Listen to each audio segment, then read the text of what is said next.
ಕ್ರೋಧಿನಾಮ ಸಂವತ್ಸರ ಉತ್ತರಾಯಣ ಶಿಶಿರ ಋತು ಮಾಘ ಮಾಸ ಕೃಷ್ಣ ಪಕ್ಷ ಅಷ್ಟಮಿ ನವಮಿ ಶುಕ್ರವಾರ ಅನುರಾಧ ನಕ್ಷತ್ರ ಜ್ಯೇಷ್ಠ ನಕ್ಷತ್ರ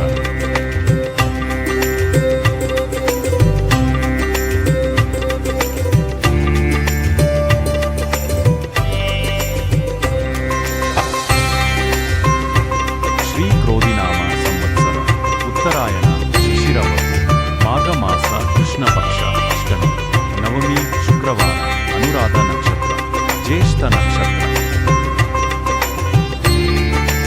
ಶ್ರೀ ಕ್ರೋಧಿನಾಮ ಸಂವತ್ಸರ ಉತ್ತರಾಯಣ ಶಿಶಿರ ಋತು ಮಾಘ ಮಾಸ ಕೃಷ್ಣ ಪಕ್ಷ ಅಷ್ಟಮಿ ನವಮಿ ಶುಕ್ರವಾರ ಅನುರಾಧ ನಕ್ಷತ್ರ ಜ್ಯೇಷ್ಠ ನಕ್ಷತ್ರ ಶ್ರೀ ಕ್ರೋಧಿನಾಮ ಸಂವತ್ಸರ ಉತ್ತರಾಯಣ ಶಿಶಿರ ಋತು ಮಾಘ ಮಾಸ ಕೃಷ್ಣ ಪಕ್ಷ ಅಷ್ಟಮಿ ನವಮಿ ಶುಕ್ರವಾರ ಅನುರಾಧ ನಕ್ಷತ್ರ ಜ್ಯೇಷ್ಠ ನಕ್ಷತ್ರ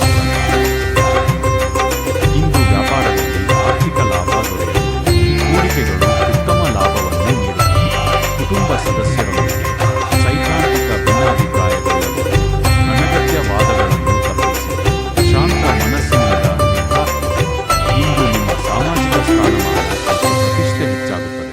ನಿಮ್ಮ ಕೆಲಸದಲ್ಲಿ ನೀವು ಅದ್ಭುತ ಯಶಸ್ಸನ್ನು ಪಡೆಯುತ್ತೀರಿ. ನಿಮ್ಮ ಕುಟುಂಬ ಸದಸ್ಯರೊಂದಿಗೆ ನೀವು ಎಲ್ಲೋ ಪ್ರವಾಸಕ್ಕೆ ಹೋಗಬಹುದು. ಇಂದು ನಿಮಗೆ ಏರಿಳಿತಗಳಿಂದ ತುಂಬಿದ ದಿನವಾಗಿರುತ್ತದೆ. ನಿಮ್ಮ ಕುಟುಂಬ ಸದಸ್ಯರ ಸಲಹೆಯನ್ನು ನಿರ್ಲಕ್ಷಿಸಬೇಕು. ನಿಮ್ಮ ಗುರಿಗಳತ್ತ ಗಮನ ಹರಿಸಿ.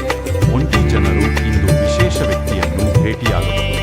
ಹಣಕ್ಕೆ ಸಂಬಂಧಿಸಿದ ಇಂದು ಕೆಲಸಕ್ಕೆ ಸಂಬಂಧಿಸಿದಂತೆ ಹಠಾತ್ ಪ್ರಯಾಣದ ಸಾಧ್ಯತೆ ಇದೆ. ನ್ಯಾಯಾಲಯದ ಪ್ರಕರಣಗಳಿಂದ ದೂರವಿದೆ. ಆರ್ಥಿಕ ನಷ್ಟವಾಗುವ ಸಾಧ್ಯತೆಗಳಿವೆ. ಇಂದು ದೊಡ್ಡ ಪ್ರಮಾಣದ ಹಣವನ್ನು ವಹಿವಾಟು ಮಾಡುವುದನ್ನು ತಪ್ಪಿಸಿ. ಇಂದು ಕೆಲಸದಲ್ಲಿ ಹೊಸ ಜವಾಬ್ದಾರಿಗಳಿಗೆ ಸಿದ್ಧರಾಗಿ. ಶೈಕ್ಷಣಿಕ ಕೆಲಸಗಳಲ್ಲಿ ಅಡೆತಡೆಗಳು ಉಂಟಾಗುತ್ತವೆ. ಸಾಮಾಜಿಕವಾಗಿ ಸ್ಥಾನಮಾನ ಮತ್ತು ಪ್ರತಿಷ್ಠೆ ಹೆಚ್ಚಾಗುತ್ತದೆ. ಕುಟುಂಬ ಸದಸ್ಯರ ಇಂದು ಹೊಸ ಆದಾಯದ ಮೂಲಗಳಿಂದ ಆರ್ಥಿಕ ಲಾಭ ದೊರೆಯುತ್ತದೆ. ಧಾರ್ಮಿಕ ಕಾರ್ಯಗಳಲ್ಲಿ ಆಸಕ್ತಿ ಹೆಚ್ಚಾಗುತ್ತದೆ. ಸಮಾಜದಲ್ಲಿ ಗೌರವ ಹೆಚ್ಚಾಗುತ್ತದೆ. ಪಾಲುದಾರಿಕೆ ವ್ಯವಹಾರದಲ್ಲಿ ಆರ್ಥಿಕ ಲಾಭ ದೊರೆಯುತ್ತದೆ. ಮನೆಯಲ್ಲಿ ಶುಭ ಕಾರ್ಯಗಳನ್ನು ಆಯೋಜಿಸಬಹುದು. ಇಂದು ಆದಾಯ ಹೆಚ್ಚಾಗುವ ಸಾಧ್ಯತೆ ಇದೆ. ಆದರೆ ಅತಿಯಾದ ಖರ್ಚು ಮನಸ್ಸನ್ನು ಚಿಂತೆಗೀಡು ಮಾಡುತ್ತದೆ. ಹಣದ ಬಗ್ಗೆ ಸಹೋದರ ಸಹೋದರಿಯರೊಂದಿಗೆ ಜಗಳವಾಗಬಹುದು. ನೀವು ಸಾಲದಿಂದ ಮುಕ್ತರಾಗುತ್ತೀರಿ. ನೀವು ಕುಟುಂಬ ಮತ್ತು ಸ್ನೇಹಿತರು ಇಂದು ಕೆಲಸದ ನಿಮಿತ್ತ ಪ್ರಯಾಣ ಮಾಡುವ ಸಾಧ್ಯತೆ ಇದೆ. ಕಚೇರಿಯಲ್ಲಿ ಅನಗತ್ಯ ವಾದಗಳನ್ನು ತಪ್ಪಿಸಿ. ಕುಟುಂಬ ಸದಸ್ಯರೊಂದಿಗೆ ಸೈದ್ಧಾಂತಿಕ ಭಿನ್ನಾಭಿಪ್ರಾಯಗಳು ಸಾಧ್ಯ. ನಿಮ್ಮ ಭಾವನೆಗಳನ್ನು ನಿಯಂತ್ರಣದಲ್ಲಿ. ಹೊಸ ಕೆಲಸ ಆರಂಭಿಸಲು ಇಂದು ಶುಭ ದಿನ. ನಿಮ್ಮ ಕೆಲಸಕ್ಕೆ ಆಹ್ಲಾದಕರ ಫಲಿತಾಂಶಗಳನ್ನು ಪಡೆಯಿರಿ.